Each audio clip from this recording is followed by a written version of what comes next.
በአሁኑ ሰዓት ሰበር ዜና ሰምቷል። ወደ አሜሪካን ሀገር መግባት ለምትፈልጉ ሰዎች ይህ መረጃ እጅግ በጣም አስፈላጊ መረጃ ነው። ተከታተሉ። አሜሪካን ዜግነት ሳይኖራችሁ ወደ አሜሪካ መግባት የምትፈልጉ ሰዎች አሁን ቪዛችሁን ፕሮሰስ የምታደርጉት ወይም ኢንተርቪው የምታደርጉት በ20 ሀገራት ማለት አፍሪካ ውስጥ በሚገኙ 20 ሀገራት ብቻ ነው። ከዚህ በፊትም በአፍሪካን ሀገር ውስጥ በሚገኙ 50 የአሜሪካን ኤምባሲዎች ውስጥ ቪዛችሁን ፕሮሰስ ማድረግ ትችሉ ነበር። ነገር ግን ይህ ቁጥር ወደ 20 ኤምባሲዎች ወርዷል። እነዚህም የአሜሪካን ከሰሞኑ ተከታታይ በተባለ መልኩ ስደተኞችን በተመለከተ እንዲሁም ደግሞ የስደተኞች ጉዳይን የሚከታተሉ ኤምባሲዎችን፣ ቆንጽላ ጽህፈት ቤቶችን በተመለከተ እጅግ አስደንጋጭ ብሎም አነጋጋሪ ህጎች እየወጡ ይገኛሉ። ዛሬ የተሰማው ደግሞ እጅግ ብዙዎችን አስደንግጧል። አሜሪካን ሀገር ኤምባሲ የሆኑ በአፍሪካ ሀገር የሚገኙ 50 ኤምባሲዎች አሁን ላይ ቁጥራቸው ቀንሶ ወደ 20 እንዲወርዱም ተደርጓል። ሀገራችን ኢትዮጵያ እንደ እድለኝነት ኤምባሲዋ እንዳይዘጋ ሆኗል። በሀገራችን ኢትዮጵያ የሚገኘው የአሜሪካን ሀገር ኤምባሲ ስራውን እንደሚቀጥልም ነው መረጃው የተሰማው። ነገር ግን በአፍሪካ ሀገር የሚገኙ 30 ኤምባሲዎች በተለያዩ ሀገራት ያሉ ከእንግዲህ አገልግሎት እንደማይሰጡና ቪዛ አመልካቾችን እንደማይቀበሉ ነው ዝርዝር መረጃዎች የወጡት። ይህን ጉዳይ አስመልክቶ ሰፋ ተንተን ባለመልኩ እንዴት የኤምባሲዎች ቁጥር በዚህን ያህል ደረጃ ወርዶ 20 ኤምባሲ ብቻ በአፍሪካ ሀገር ውስጥ ተፈቀደ የሚለውን ዝርዝር መረጃዎች አካፍላችኋለሁ። እንዲሁም ደግሞ ወደ አሜሪካን ሀገር ለማቅናት የሚያስቡ ሰዎች ፕሮሰስ እያደረጉ የሚገኙ ሰዎችም በተለይም የሀገራችን ወገኖቻችን ኢትዮጵያኖችም ይህን ትኩረት አድርገው ፕሮሰሳቸውን ያከናውኑ። አሁን ቀጣይ ደግሞ የሚወጣው ህግ እጅግ ያስደነግጣል ተብሎ ስለወደፊቱ ስለተገመተው ጉዳይም በዝርዝር መረጃዎቹን እናካፍላችኋለን። እባካችሁ ፕሮሰስ ለመጀመር ያሰባችሁ ሰዎች፣ ፕሮሰስ ላይ ያላችሁ ሰዎች የዛሬ መረጃዎቻችንን እንድትሰሙን ነው በአክብሮት የምንጠይቃችሁ። ሰላም ጤና ይስጥልን ውድ ሀገሬ ልጆች፣ በተለያዩ ዓለም ሀገራት የምትገኙ በያላችሁበት ሀገር ሰላማችሁ ይብዛልኝ። ዛሬም አዳዲስ በሆኑ መረጃዎች ብቅ ብለናል። ለዚህ ቻናል አዲስ ከሆናችሁ ሰብስክራይብ በማድረግ ሁሌ የምንለቃቸው ቪዲዮዎች እንዲደርሱ ይሁን። ቀጥታ ይዘን ወደ መጣነው ዝርዝር መረጃዎቻችን እናመራለን። በቪዲዮ መግቢያ እንደተመለከታችሁት ከአሜሪካን ሀገር መንግስት እጅግ ከበድ ያለ ዜና መረጃ ተሰምቷል ማለት ነው። 50 የሚደርሱ የአሜሪካን ሀገር ኤምባሲ ቁጥራቸው ወደ 20 ወርዶ 30ዎቹ ተዘግተው ከእንግዲህ 20ዎቹ ብቻ በአፍሪካ ሀገር ውስጥ የሚገኙ ኤምባሲዎች ነው እንግዲህ የተለያዩ ስራቸው እንደሚያከናውኑ መረጃው የተሰማው።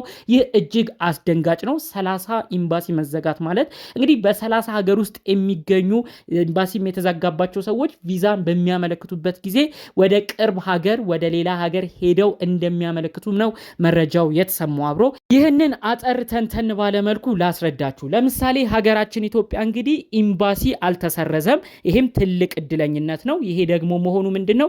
አንድ ሰው ኢትዮጵያ ሆኖ ፕሮሰስ በሚያደርግበት ቅጽበት እዚሁ ፕሮሰስ አድርጎ እዚሁ ኤምባሲ ወደ ሽሮ ሜዳ አካባቢ የሚገኘው እዛው ገብቶ ኢንተርቪውንም አድርጎ ቪዛውን መጠየቅ ይችላል። ቪዛም ከተመታለት ወደ አሜሪካን ሀገር ማቅናት ይችላል። ነገር ግን እድለኝነት የሌላቸው ሀገር ሆነው ሌላ አፍሪካ ሀገር ውስጥ የሚገኙ በሚኖሩበት ሀገራቸውም የአሜሪካን ኤምባሲ ይዘጋ ተብሎ የተወሰነባቸው ሰዎች ደግሞ እንደ አጋጣሚ ወደ አሜሪካን ሀገር መሄድ ቢፈልጉ እነዛ ሰዎች ምንድነው የሚያደርጉት? እንደኛ እንደ ሀገራችን ኢትዮጵያ እንዳለ ነው ቀጥታ ኤምባሲ የሚሄዱበት ነገር የለም። ምክንያቱም ኤምባሲም ቆንጽላ ጽህፈት ቤትም ተዘግቷል። ስለዚህ እነዛ ሰዎች ምንድነው የሚያደርጉት?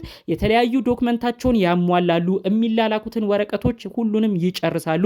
በመቀጠልም ኢንተርቪው ሰዓት ሲደርሱ ኤምባሲ መግቢያቸው ሰዓት ላይ ሲደርሱ በሀገራቸው የሚገኘው የአሜሪካን ኤምባሲ ስለተዘጋ ምን አይነት አማራጭ መጠቀም ይችላሉ? በሌላ ቀረብ ወደሚላቸው ሀገር ሄደው ኤምባሲም ገብተው ኢንተርቪዋቸውን ማድረግ እንደሚችሉ ነው ዝርዝር መረጃው አብሮ የተሰማው ማለት ነው።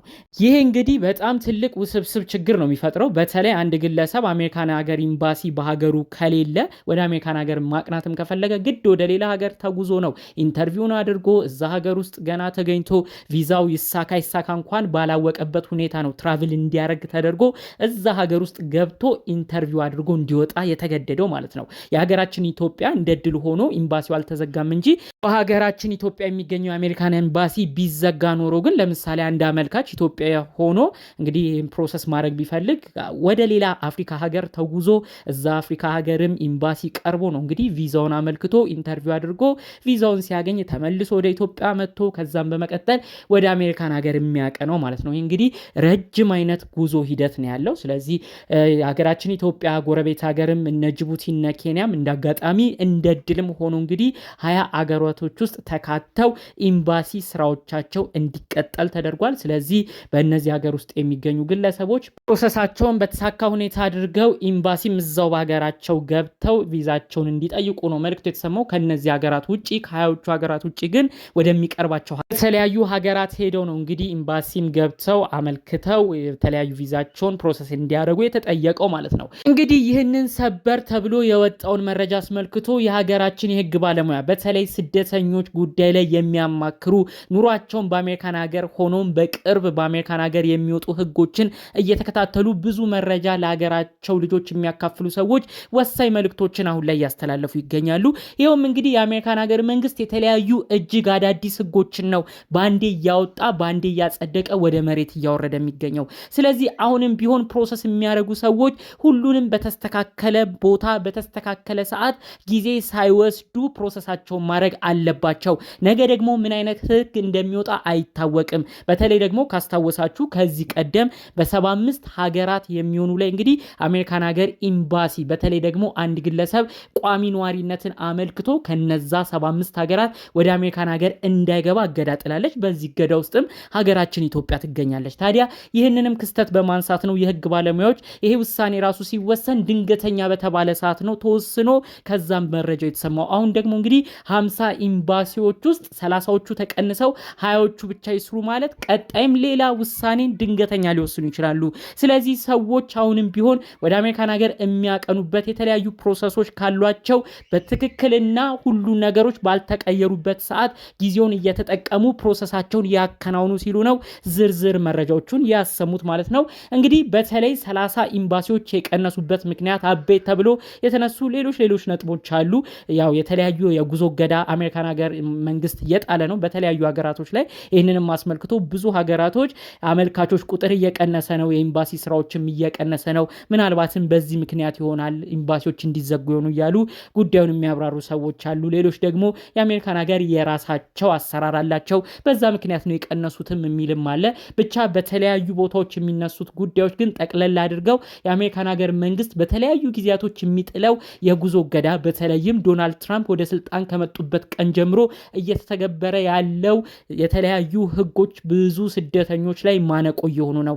ይሄንንም ነው እንግዲህ አንዱ ማሳያ የሆነው ኤምባሲ መዘጋት ማለት በተለይ 30 ሀገራት ሆነው ኤምባሲ የተዘጋባቸው የአፍሪካ ሀገራቶች እንዴት ብለው ነው አፕላይ የሚያደርጉት? እንዴትስ ብለው ነው ሌላ ሀገር ድጋሚ ተጉዘው አፕላይ አድርገው ገና ይሳካ እንኳን ሳይጠይቁ ወደ ሌላኛው ሀገር ለመሄድ የሚያስቡት? ይሄ ራሱ ትልቅ ማነቆ ሆኖ ኤምባሲ ላይ ቪዛ አመልካቾች ላይ ትልቅ ችግር አምጥቶ የቪዛ አመልካቾችን ቁጥር ራሱ በግማሽ የሚቀንስ ነው እያሉ ነው እንግዲህ ተንተን ባለመልኩ ደግሞ ሌሎች ሰዎች ጉዳዩን ሲያብራሩ የነበረው ማለት ነው። እንግዲህ እነዚህ 20 ሀገራት በተለይ ደግሞ ሀገራችን ኢትዮጵያ ቤት ሀገር ጅቡቲና ኬንያን ጨምሮ ፍቃድ የተሰጣቸው ኤምባሲዎች ስራቸውን በተቀላጠፈ መልኩ እንደሚቀጥሉ ነው መረጃው የተሰማው።